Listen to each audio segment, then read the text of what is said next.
In the central Shenandoah Valley of Virginia, there are Economic Education Awards for classroom teachers. The awards are sponsored by the Harrisonburg Rotary Club and the Harrisonburg-Rockingham Chamber of Commerce, and coordinated by Shenandoah Valley Economic Education Incorporated, a nonprofit organization that promotes economic literacy. The grand prize winner for 2009 was Wayne Arbogast of J. Frank Hilliard Middle School in Broadway, Virginia, for a project called Building Success. For this project, students planned, constructed, and finished a utility building as part of a program called YES. YES is Youth Experiencing Success. This program was started back in 1990. It was designed to work with at-risk students with hands-on type of activities. Students from Wayne Arbogast's class talked about the process of planning and constructing the building. You have to make planes, and then you put your floor down, and then you build walls and you stick those up, and then you build trusses and you put your trusses on. I've had some people come look at it and they say, hey, it's very well built, it's a nice structure, and for the money you can't beat it. Students also talked about the work habits and values they learned. Discipline and respect. You gotta have the right tools, and you gotta know what you're doing when you go to your job, and you gotta do real nice work. You want good quality, but you want to keep the price at a good price. The judging panel had high praise for Building Success. It was well-developed, well-taught unit. Good comprehensive list of economic terms. Obviously the kids caught them, they put them together. They will pay them benefits for the rest of their lives. There was a strong field of entries across grade levels. The primary division for lower elementary classes was won by Bonnie Berry of Ottobein Elementary School. We caught up with the Ottobein kindergarten classes at Papa John's Pizza in Bridgewater as they came to the end of a study of economic resources. We are talking about the three types of resources. We want them to realize how much effort it takes for everything to work together to create the things that they take for granted. What's capital resources? Tools.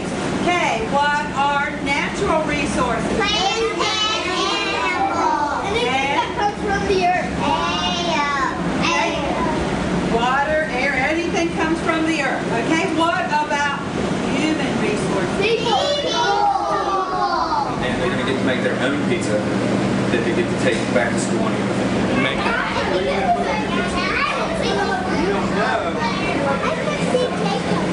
What you made? Give us a big smile. Second prize in the primary division went to Heather Gelati and Therese Warner of McGackiesville Elementary School. Their project was called Healthy Hearts, Minds, and Souls, Fueling Our Way Across the USA. For this project, the students undertook a year-long program of reading, physical exercise, and economics that contributed to a good cause, Elkton Area United Services. The divisional winner for the upper elementary grades was from Tammy Shearer and Maria Blair of Plains Elementary School. Their project from the American Civil War was called A Man's Gotta Do What a Man's Gotta Do. An important part of the project was reading an age-appropriate book set in Civil War times to think about the social and economic differences of that time. This is Shades of Grey by Carolyn Reeder. What are some of the differences between the way things were then and the way things are now?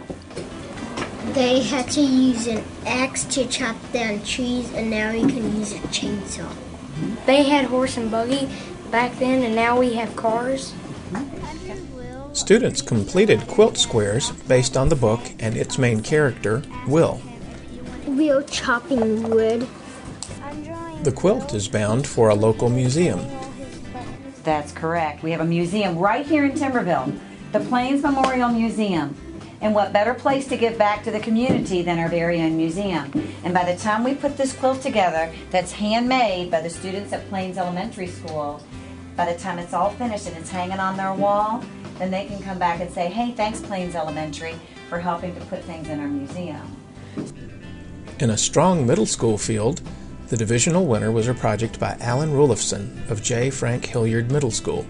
His students experienced a challenging simulation of budget decisions and educational choices in education, careers, and technology. The idea behind the unit was that the kids would go through and kind of, without a budget in mind, be able to pick the things they would want and figure out a monthly budget, that the lifestyle that they would want to lead would actually cost them to lead. Getting the high performance cars and the high deal on food, all of that was just outrageous when you added it up.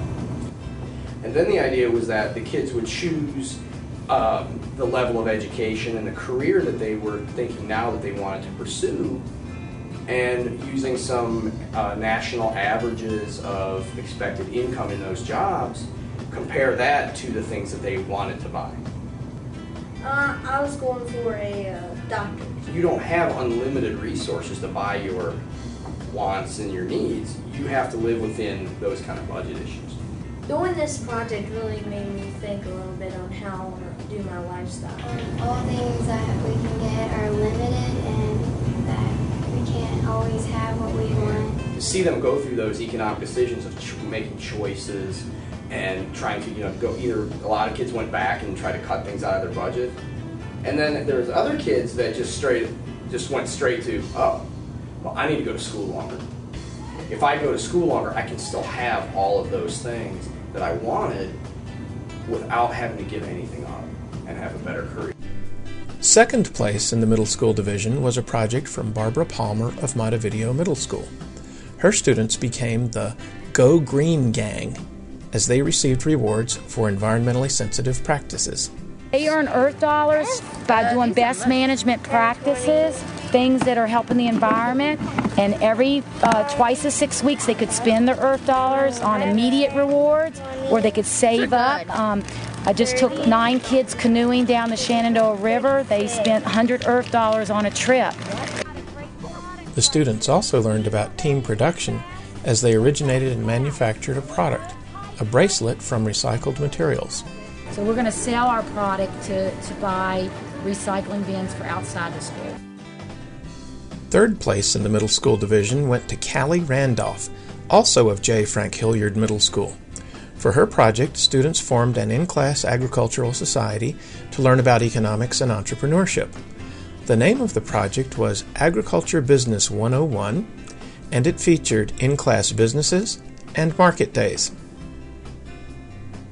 An award of merit in the middle school division went to Greg Corder of Thomas Harrison Middle School. This project taught students about credit cards, interest, and the pitfalls of charging too much. The computer-aided simulation showed students how much a cell phone might end up costing them if they paid it off with only the minimum payment each month. The high school division was won by Faith Hoddle of Broadway High School. Her project was called The Value of a High School Diploma. During in-class discussion, students explored the rewards and drawbacks of alternative careers. The cashier, you're probably home every night, and you don't have to have a CDL. Through a variety of exercises and activities, they saw the value of education and independent living skills. The project returned often to the theme of the value of education. How much does a sales rep make? Annual salary? $66,000. $4,000.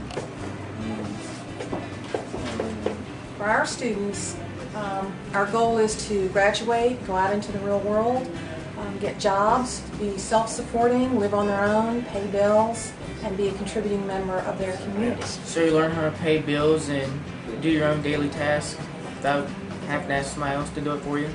And where our hypothesis, what we're trying to prove or disprove, is whether or not a high school diploma in today's world is necessary. If so, what is it worth monetarily? Each unit addressed such a different topic, and each one was so well developed, it was hard to compare them. It runs the gamut from preschool through high school. They were all very good.